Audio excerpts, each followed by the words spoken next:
Hello everyone, स्वागत है आप सबका। तो काफ़ी दिनों बाद क्लास 12th की फिर से क्लासेस शुरू हो रही हैं। जो बच्चे क्लास 12th पास हो चुके हैं वो क्लास 12th में जो नए बच्चे हैं उनको बता दीजिएगा कि क्लास फिर से शुरू हो गया है स्टडी पेन इसी पे। तो आप लोग जुड़ सकते हैं जितने नए बच्चे हैं। तो यहाँ पर देखिए क्लास 12th में चैप्टर फर्स्ट आपका नाम है मानव भूगोल प्रकृति एवं विषय क्षेत्र। चैप्टर फर्स्ट ही आपका नाम है। तो ये एनसीईआरटी बेस पर आधारित ही है आप सभी लोगों का। तो इसी के माध्यम से आप लोग पढ़िएगा, एनसीईआरटी के ही क्वेश्चन पढ़िएगा। लेकिन जो बुक है वो अगर आपको एनसीईआरटी ना समझ में आए तो साइड बुक लीजिएगा और अच्छी बुक लीजिएगा। तो चलिए सबसे पहले हम यहाँ पर मानव भूगोल की परिभाषा को बताते हैं जो कुछ विद्वानों के तहत दी गई हुई है और वही परीक्षा में आपसे पूछा भी जाता है। जैसे यहाँ पर देखिए लिखा हुआ है कि मानव भूगोल की परिभाषा रेटजेल के अनुसार आपसे परीक्षा में पूछेगा, 3 नंबर का पूछ सकता है कि रेटजेल के अनुसार मानव भूगोल को परिभाषित कीजिए। तो जब आपको याद रहेगा तभी आप उसको लिख पाएंगे। तो ये परिभाषाएं जैसे लिखी हुई हैं सेम टू सेम इनको इसी प्रकार इन्हीं की भाषा में लिखना पड़ता है। जैसे इन्होंने क्या कहा कि मानव भूगोल मानव समाज और धरातल के बीच संबंधों का कैसा अध्ययन है, संश्लेषित अध्ययन है। तो इनको आपको हूबहू इनको याद करना पड़ेगा। सबसे ज्यादा आपको रेटजेल के अनुसार ही पूछता है तो इसको याद जरूर रखिएगा। मानव भूगोल क्या है, मानव समाज और धरातल के बीच संबंधों का क्या है, संश्लेषित अध्ययन है। इस चीज को आप याद रखिएगा। किसके अनुसार है, रेटजेल के अनुसार। अब दूसरा चीज यहाँ पर देखिए एलएनसी सिंपल दिया हुआ है, ये काफी कम पूछता है और पाल विडाल डी ला ब्लास का भी अधिकतर पूछा जाता है, लेकिन सबसे ज्यादा इन्हीं का पूछता है। अब ये देखिए क्या किया है, एलएनसी सिंपल जी ने क्या कहा, इन्होंने कहा कि मानव भूगोल अस्थिर पृथ्वी और क्रियाशील मानव के बीच परिवर्तनशील संबंधों का अध्ययन है। कैसा, परिवर्तनशील संबंधों का। जो मानव भूगोल है वह अस्थिर पृथ्वी और क्रियाशील मानव के बीच कैसा संबंध रखता है, परिवर्तनशील संबंधों का। यह परिभाषा एलएनसी सिंपल जी ने दिया है, इसको आप याद रखेंगे। अब देखिए आगे आपका परिभाषा है, कौन दिया है, पाल विडाल डी ला ब्लास जी ने दिया है। इन्होंने कहा हमारी पृथ्वी को नियंत्रित करने वाले भौतिक नियम, जो हमारी पृथ्वी है उसको नियंत्रित करने वाला कैसा नियम, भौतिक नियम, तथा इस पर रहने वाले जीवों के मध्य संबंधों का क्या है, संश्लेषित ज्ञान से उत्पन्न या क्या है, संकल्पना है। इस चीज को आप याद रखेंगे। इन तीनों परिभाषाओं को आप खुद से रट कर चाहे जैसे भी आपको याद करना पड़ेगा। अभी आगे की जो तथ्य है उनको मैं आपको समझाऊंगा तब आपको स्वयं आ जाएगा। इन्होंने कहा कि हमारी पृथ्वी को नियंत्रित करने वाले क्या, भौतिक नियम, तथा इस पर रहने वाले जीवों के मध्य संबंधों के अधिक संश्लेषित ज्ञान से उत्पन्न क्या है, संकल्पना। पाल विडाल डी ला ब्लास जी ने कहा। अब इस चीज को आपको याद रखना है। अब मैं आगे लेके चलता हूं जो आपके मेन चीजें हैं। अब मेन चीज क्या है, उस चीज को सीखिएगा। आगे आपका देखिए आएगा कि इसमें मानव का प्रकृतिकरण किसे कहते हैं। क्या, मानव का प्रकृतिकरण आपसे एग्जाम में पूछा जाएगा कि मानव का प्रकृतिकरण किसे कहते हैं, व्याख्या कीजिए। यह आपसे कभी कभार दीर्घ उत्तरी में भी पूछा जाएगा, अधिकतर दीर्घ उत्तरी में ही देता है। तो देखिए ध्यान से समझेंगे मानव का प्रकृतिकरण क्या है। तो मानव का प्रकृतिकरण जानते हैं क्या चीज है। जब मानव का जीवन धरती पर शुरुआती अवस्था में हुआ था, मानव क्या था, जंगली था, आदिम मानव था, आदिमानव था। तब वह क्या करता था, प्रकृति के अनुरूप ही अपना जीवन व्यतीत करता था। उस वक्त थोड़ी ना हम लोग पढ़ाई लिखाई करते थे। जो आदिमानव थे वो पढ़ाई लिखाई नहीं करते थे। वो क्या करते थे, शिकार करते थे, जंगल में हल्ला गुल्ला शोर लड़ाई झगड़ा यही सब करते रहते थे। और गर्मियों के समय में वो क्या करते थे, एसी और पंखा का प्रयोग थोड़ी ना करते थे, वो हवा का प्रयोग कर लेते थे। जैसे जंगल में जो हवा बहती थी उससे अपनी गर्मी का क्या जो पसीना था उसको बुझाते थे। तो यहाँ पर मानव का क्या है, प्रकृतिकरण है। मानव के प्रकृतिकरण की शुरुआती अवस्था में क्या था, मानव आदिम था, वह पढ़ा लिखा नहीं था, उसके पास समझ उतनी नहीं थी, वह प्रकृति के अनुरूप ही अपना जीवन व्यतीत करता था। मान लीजिए प्रकृति में क्या हुई थी, गर्मी आई तो वह गर्मी को सहता था, ठंडी आएगी तो ठंडी को सहता था। इनके अनुरूप वह अपना जीवन व्यतीत करता था। वह कंद फल फूल खाकर इत्यादि इन सभी को अपना जीवन व्यतीत करता था। पशुओं को मारकर अपना जीवन खा पीकर अपना जीवन व्यतीत करता था। अब देखिए जब जंगल में आग लग जाती थी तो आदिमानव उससे भयभीत हो जाता था। जब जंगल में क्या मान लीजिए जहां वो रह रहा है भूकंप आ गया तो उस चीज को भी वो देखकर भयभीत हो जाता था। जंगल में तूफान आ गया उस चीज से भी वह भयभीत हो जाता था। इस सभी चीजों को वो क्या प्रकृति का प्रकोप समझता था, वह प्रकृति से बहुत ही ज्यादा डरता था। तो इन सभी नियमों के तहत वो क्या चलता था। इन्हीं सब मानवीय क्रियाओं को हम क्या कहते हैं, प्राकृतिक क्रिया, मानवीय क्रिया को हम मानव का प्रकृतिकरण कहते हैं। यानी मानव जो था वह प्रकृति के अनुरूप ही अपना जीवन व्यतीत करता था।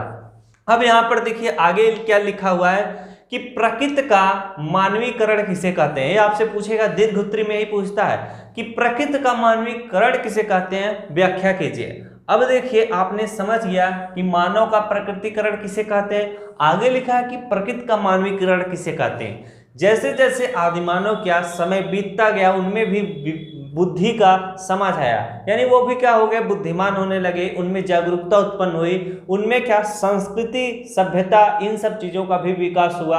अब वो क्या अच्छे से रहने लगे। पहले वो गुफाओं में रहते थे, अब वो क्या करने लगे, अब वो घर बना कर रहते थे, यानी उसमें बहुत ज़्यादा सुधार हो चुका था।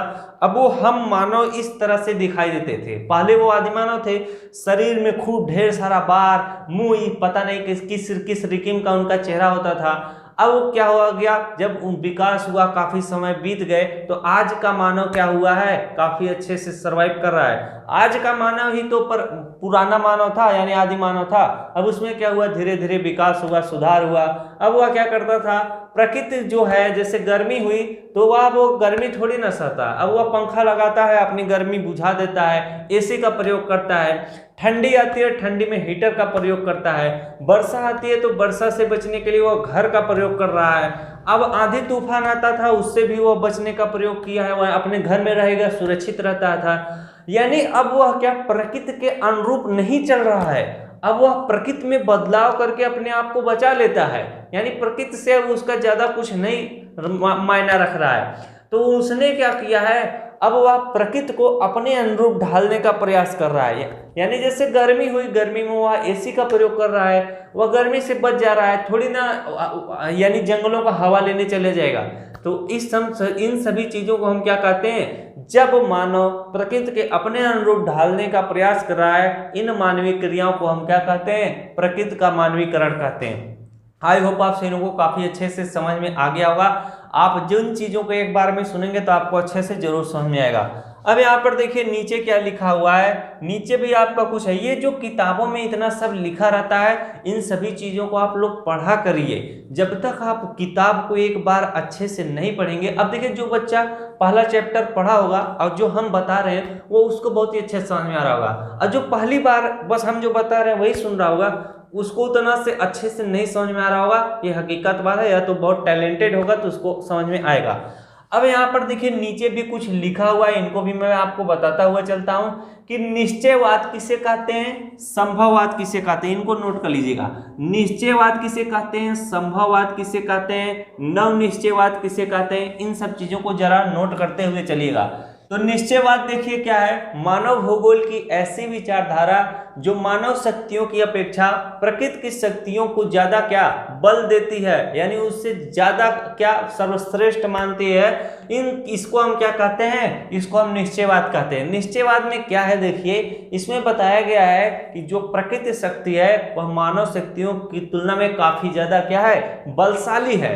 अब वही चीज संभववाद में क्या कहा है कि संभववाद मानव भूगोल की ऐसी विचारधारा है जो प्रकृति शक्तियों की अपेक्षा मानव शक्तियों की प्रधानता को स्वीकार करती है, वह हमारा क्या है, संभववाद कहलाता है। संभववाद में क्या कहा है कि मानव जो है अपनी अत्यधिक शक्तियों का प्रयोग कर प्रकृति को अपने अनुरूप ढाल सकता है, इस चीज को उसमें बताया गया है। अब वहीं पर देखिए निश्चयवाद में क्या कहा है कि मानव भूगोल की, इसको निश्चयवाद के प्रतिपादक कौन है, ग्रिफिथ टेलर है, इसको रुको और जाओ के नाम से भी जाना जाता है। अब इन्होंने क्या कहा निश्चयवाद में, इसमें नव निश्चयवाद में मानव भूगोल की ऐसी विचारधारा जिसमें न तो प्रकृति पर विजय प्राप्त करने और न ही मानव की शक्तियों की प्रधानता को स्वीकार करने, बल्कि दोनों में क्या सामंजस्य स्थापित करने की बात कही गई है। वह हमारा क्या है, नव निश्चयवाद है। इसमें कहा गया है कि भैया न तो आप ही कम शक्तिशाली हो, न ही प्रकृति कम शक्तिशाली है,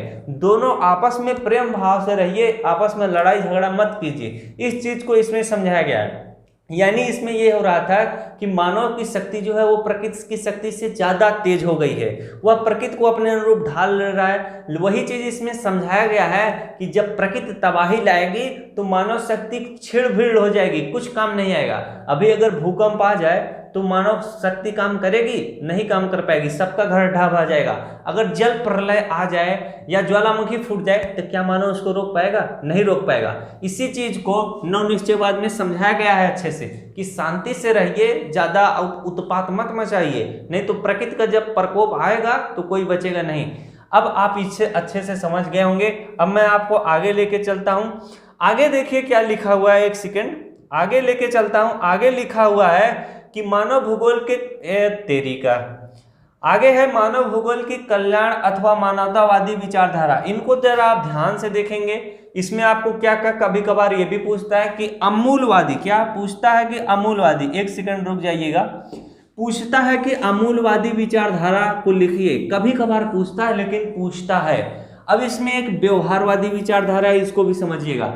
अमूलवादी, इसे रेडिकल भी कहा नाम से जानते हैं। अमूलवादी विचारधारा ने निर्धनता के कारण, बंधन और सामाजिक असमानता की व्याख्या के लिए कार्ल मार्क्स के सिद्धांत का उपयोग किया है। समकालीन सामाजिक समस्याओं का संबंध पूंजीवाद के विकास से था।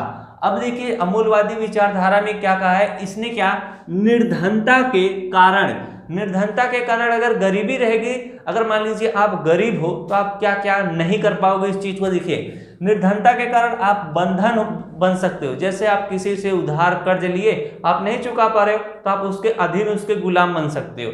सामाजिक असमानता, आप गरीब हो, आपका पड़ोसी अमीर है तो आप अपने आप को क्या छोटा महसूस करोगे। इसमें इसी सब की क्या व्याख्या किया गया है और ये कार्ल मार्क्स के सिद्धांत का उपयोग इसमें लाया गया है। यानी जो कार्ल मार्क्स जी ने जो जिन जिन बातों को बताया है उन सभी बातों को इसमें रखा गया है। अब इसमें देखिए सामाजिक समस्याओं का संबंध किससे उत्पन्न हो गया, ज्यादा पूंजीवाद के विकास से।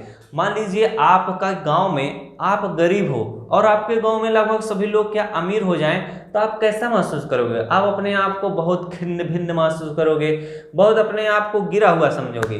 अब इसमें देखिए क्या क्या है, व्यवहारवादी विचारधारा इन्हें प्रत्यक्ष अनुभव के साथ साथ मानव जातीयता, प्रजाति, धर्म इत्यादि पर आधारित सामाजिक संवर्गों के दीर्घकाल बोध पर ज्यादा जोर दिया है। तो इनको क्या करना है, आपको याद करना है। ये आपके वैसे तो पाठ्यक्रम में आप देखेंगे नहीं रहेगा, लेकिन उसमें आपके किताब में दिया हुआ है तो कभी कभार पूछ सकता है। तो इन सब चीजों को याद कर लीजिएगा।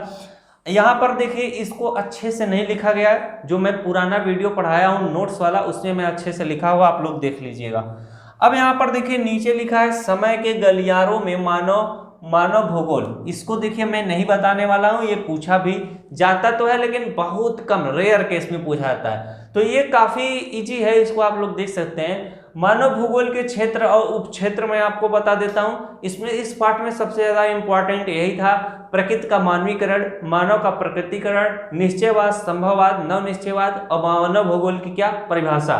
अब इसमें देखिए पूछा है मानव भूगोल के क्षेत्र और उपक्षेत्र। इन चीजों को मैं दिखा देता हूं, वैसे तो आपके बुक में है, आप लोग खुद भी देख सकते हो। अब यहाँ पर देखिए नीचे दिया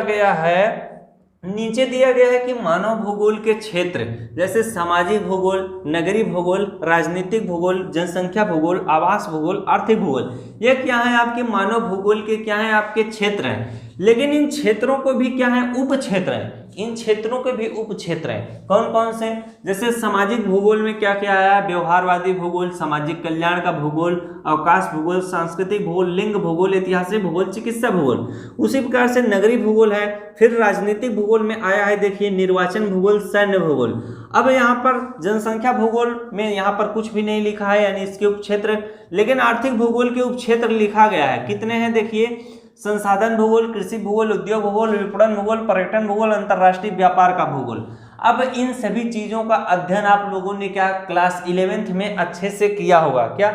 जैसे देखिए पूछता है कभी कभार भूगोल का अन्य विज्ञानों से या अन्य विषयों से संबंध स्थापित कीजिए। इसमें कैसे पूछेगा इंटर में, मानव भूगोल का अन्य विषयों से संबंध स्थापित कीजिए। तो जब आपको मालूम रहेगा कि जो सामाजिक भूगोल है ये क्या है, मानव भूगोल का ही क्षेत्र है, जो नगरीय भूगोल है ये मानव भूगोल का ही क्या है, क्षेत्र है। तो सामाजिक भूगोल का अन्य संबंध स्थापित कर सकते हैं मनोविज्ञान से, समाजशास्त्र से, मान विज्ञान से, इतिहास से।